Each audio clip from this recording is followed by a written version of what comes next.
जय श्री कृष्णा। सभी भक्तों का स्वागत है कृष्णा डिवोशन यूट्यूब चैनल, आपका अपना चैनल, भक्ति का चैनल। प्रभु श्री हरि की ओर अग्रसर करते हुए आपको सभी प्रेरणा इस चैनल के माध्यम से मिलेंगी। तो हम भगवान के पुण्य माघ माह में माघ महात्म्य की कथा श्रवण कर रहे हैं। आइए माघ मास की कथा को हम आगे बढ़ाते हुए आज हम अध्याय 4 की कथा कहेंगे। राजा दिलीप जी श्री वशिष्ठ जी से यह कथा श्रवण कर रहे हैं। तो आइए आज के भाग में हम आगे की कथा को कंटिन्यू करते हैं। नारायणं नमस्कृत्य नरं चैव नरोत्तमं देवीं सरस्वती व्यासं ततो जय मुदीरयेत्। नाम संकीर्तनं यस्य सर्वपाप प्रणाशनं परिणामो दुःखशमनस् तन्नमामि हरिं परम। तो श्री वशिष्ठ जी राजा से कह रहे हैं कि मैं उस माघ महात्म्य की कथा कर रहा हूँ जो कार्तवीर्य जी के पूछने पर दत्तात्रेय जी ने कही थी। जिस समय साक्षात विष्णु जी के ही स्वरूप श्री दत्तात्रेय जी सहन पर्वत पर रहते थे। महिष्मती के राजा सहस्र अर्जुन ने उनसे पूछा कि हे योगियों में श्रेष्ठ दत्तात्रेय जी, मैंने सब धर्म सुने और अब आप मुझे माघ मास के महात्म्य की कथा सुनाइए। तो कहने का क्या अभिप्राय, यह जो कथा है यह युगों युगों से चली आ रही है। इस कथा को कभी तो कोई किसी को कहता है तो कभी कोई किसी को कहता है। जैसे आज यह कथा मेरे द्वारा भी आप तक पहुंच रही है। तो भगवान अनंत हैं और उनकी कथा अनंत है और यह अनंत के द्वारा कही जाने वाली अनंत और असीम कथा है। तब दत्तात्रेय जी कहते हैं कि हे राजन, नारद जी से ब्रह्मा जी ने जो कहा था वही माघ महात्म्य की कथा मैं तुमसे कहता हूँ। यानी कि इन्होंने एक दूसरे से यह कथा श्रवण की हुई है और यह कथा हमेशा ही कंटिन्यू रहती है। इस कर्म भूमि भारत में जन्म लेकर जिसने माघ स्नान नहीं किया उसका जन्म निष्फल ही चला गया। माघ स्नान के बिना मनुष्य जन्म ऐसा है जैसे कि सूर्य के बिना प्रकाश और चंद्रमा के बिना तारागण। व्रत तप दान से भगवान इतने प्रसन्न नहीं होते जितने कि माघ मास के स्नान से। जैसे कि सूर्य से अधिक कोई भी तेजवान नहीं है, वैसे ही माघ मास के स्नान के समान कोई भी यज्ञ तप और दान नहीं है। भगवान की प्रसन्नता, पापों के नाश और स्वर्ग की प्राप्ति के लिए हमें माघ मास का स्नान अवश्य करना चाहिए। यदि यह पुष्ट शुद्ध शरीर माघ स्नान के बिना ही रह गया तो इसकी रक्षा करने से भी क्या लाभ। यह शरीर तो हड्डियों का ही ढांचा रह जाएगा, नसों से बंधा हुआ, मांस के टुकड़ों से मड़ा हुआ, चर्म से ढका हुआ, दुर्गंधि युक्त और मलमूत्र का स्थान है।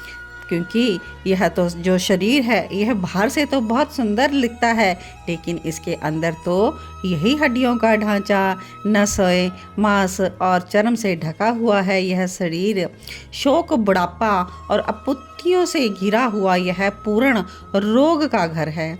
नाशवान है यह शरीर, गंदा है और इस शरीर में पता नहीं कितने ही मोह माया के रोग व्यापत होते हैं, जो दूसरे जो सुख होते हैं उससे यह दुखी हो जाता है। ईर्ष्या करने वाला है, लालची भी है, कृतघ्न है और नाशवान है। दुख से भरा हुआ है, दुख को धारण करने वाला ही है और दुष्ट। इन तीनों दोषों से भरा हुआ यह शरीर हमारा अपवित्र है। स्वभाव से ही अधर्मी, तृष्णा से पूर्ण, काम क्रोध लोभ रूपी नरक के द्वार पर खड़ा है। जैसे कीड़ों और विष्ठा से पूर्ण शरीर अंत में नष्ट होकर जो है किसी के काम नहीं आता, वैसे ही यह शरीर माघ स्नान के बिना व्यर्थ है। जल में बुलबुले की भांति और तुच्छ जंतुओं में मक्खी के समान यह शरीर माघ मास के स्नान के बिना मरने के समान ही है। भगवान विष्णु की पूजा ना करने वाला और गुरुजनों की सेवा ना करने वाला, स्त्री तथा ब्रह्मचारी का बिना जल अग्नि में हवन करने से बिना साक्षी के मुक्ति का नाश हो जाता है। जीविका के लिए भी रहने वाली कन्या अपने ही बनाए हुए भोजन की क्रिया का शूद्र से भिक्षा लेकर किए हुए यज्ञ का, कंजूस के धन का, यह सब नाशकारक है। बिना अभ्यास और आलस्य युक्त विद्या, असत्यवाणी, विरोध करने वाला राजा, जीविका के लिए की गई तीर्थ यात्रा या व्रत, संदेह युक्त मंत्र का जप, व्यग्रचित्त होकर जप करना, वेद ना जानने वाले को दान करना, संसार में नास्तिक मत ग्रहण करना, श्रद्धा के बिना धार्मिक कार्य करना, यह सब व्यर्थ है। जिस प्रकार दरिद्र का जीवन व्यर्थ है, उसी तरह मनुष्य का जीवन बिना माघ स्नान के व्यर्थ है।